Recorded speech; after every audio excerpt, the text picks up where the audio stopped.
اکثریت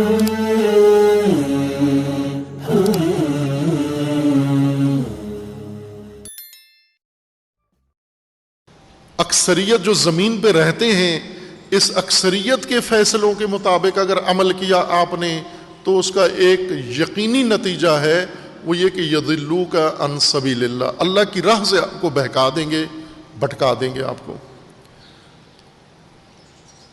چونکہ اکثریت کی مشکل کیا ہے، کیوں روکا جا رہا ہے کہ اکثریت، انسانوں کی اکثریت ایک بڑا خطرہ انسانیت کے لیے ہے۔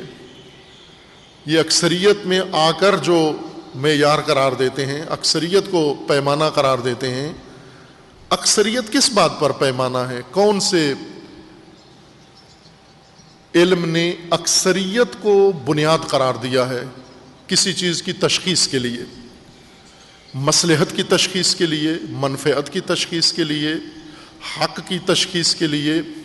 مثلا آپ علوم میں جائیں، سائنس میں جائیں، سائنس میں کہاں پر اکثریت کو پیمانہ قرار دیا گیا ہے تجربے کے لیے، مشاہدے کے لیے، نتیجے کے لیے؟ یا سائنس کا کون سا نتیجہ ہے جو اکثریت کی رائے سے ثابت ہے؟ اگر اکثریت ختم ہوگی تو سائنس کا یہ نظریہ باطل ہو جائے گا۔ خوب ظاہر ہے سائنس کا جو پیمانہ ہے حقیقت کو پرکھنے کا، وہ تجربہ ہے، مشاہدہ اور تجربہ ہے، کہ اگر آپ نے بار بار کسی چیز کو تجربہ کیا اور ایک جیسا نتیجہ نکلا تو یہاں سے سائنس میں یہ نتیجہ لیا جاتا ہے کہ یہی چیز سبب ہے اس نتیجے کا، اور یہ سبب معلول ہے اس عمل کا جس سے بار بار یہ نتیجہ سامنے آتا ہے۔ خوب یہاں انسانی اکثریت کی کوئی رائے نہیں ہے۔ اکثریت جب کہتی تھی کہ زمین کے گرد سورج گھومتا ہے، اکثریت یہ کہتی تھی، لیکن سائنسدان ڈٹا ہوا تھا کہ زمین سورج کے گرد گھومتی ہے، اور اکثریت گمراہی پر تھی۔ اکثریت کا نظریہ باطل ہوا۔ اکثریت تو پیمانہ نہیں ہے۔ اور عقل میں، عقلی میدان میں اکثریت کس چیز کا نتیجہ پیمانہ ہے؟ سماجیات میں اکثریت کس چیز کا پیمانہ ہے؟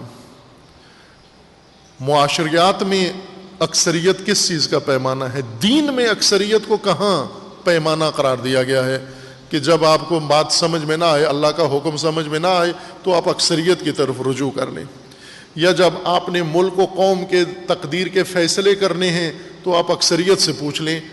اگر اکثریت کسی چیز کا پیمانہ ہوتی تو اکثریت تو ہمیشہ سے ہے۔ آدم کی اولاد جب پھیلی تو ایک اکثریت چھوٹی سی پیدا ہو گئی، اب نبی بھیجنے کی کیا ضرورت ہے جب زمین پر اکثریت موجود ہے؟ کتاب آسمانی اتارنے کی کیا ضرورت ہے جب زمین پر اکثریت پائی جاتی ہے؟ اگر اکثریت اتنی فہم فراست رکھتی ہے، اتنی تشخیص اس کے اندر ہے، تو پھر تو نہ شریعت کی ضرورت ہے، نہ دین کی ضرورت ہے، نہ وحی کی ضرورت ہے، نہ انبیاء کی ضرورت ہے، نہ اولیاء کی ضرورت ہے، نہ آسمانی کتابوں کی ضرورت ہے۔ تو اکثریت سارے کام کر سکتی ہے۔ یوں تو نہیں کہ انبیاء کے دور کی اکثریت وہ مفلوج تھی اور انبیاء کے بعد اکثریت سمجھدار ہو گئی ہے۔ اکثریت ہمیشہ ایک ہی مزاج کی ہے، انسان ہمیشہ ایک ہی مزاج کا ہے۔ انبیاء کے دور میں ہو تو بھی قرآن نے انبیاء کو روکا ہے کہ اکثریت کی پیروی نہ کرنا، اکثریت کی اطاعت نہ کرنا، اکثریت کے مطابق فیصلے نہ کرنا، اکثریت کو پیمانہ قرار نہ دینا۔ بہت ہی نامعقول پیمانہ ہے جو لوگوں نے اپنا لیا ہے عملی طور پر۔ کسی جگہ پر بھی ہو، اکثریت دیکھ لیتے ہیں کیا کہتے ہیں، اکثریت سے پوچھ لیتے ہیں کیا کہتے ہیں۔ وہ اکثریت، حضرت نو ایک طرف، اکثریت ایک طرف۔ خوب یہاں جمہور کے ماننے والے کیا کہیں گے؟ مکمل طور پر حضرت نو کے مقابلے میں ہیں جمہور، حضرت لوط کے مقابلے میں ہیں جمہور، اکثریت، حضرت موسیٰ کے مقابلے میں ہیں اکثریت، رسول اللہ صلی اللہ علیہ وآلہ وسلم کے مقابلے میں ہیں اکثریت.